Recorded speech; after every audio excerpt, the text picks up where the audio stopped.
Welcome. Today, we're going to learn how to make a copy of your data on Gmail with an updated step-by-step guide. Let's dive right in. First, grab your Android device and open the Gmail app. Make sure you're logged into the right account, as this will be important for accessing your data. Once you're in the app, look to the top right corner of the screen. You'll see your profile picture. Tap on it to proceed. A menu will pop up, so go ahead and select Manage Your Google Account.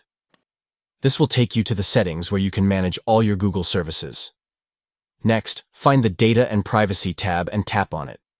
This section is key for managing your data, so pay close attention. Now, scroll down until you see the option that says Download or Delete Your Data. Under this, tap on Download Your Data. You'll now see a summary of what data you can export. Scroll down and click on Next Step. Finally, after reviewing everything one last time, tap on Create Export. Your data will then be processed, and you'll receive a notification once it's ready for download. And that's it!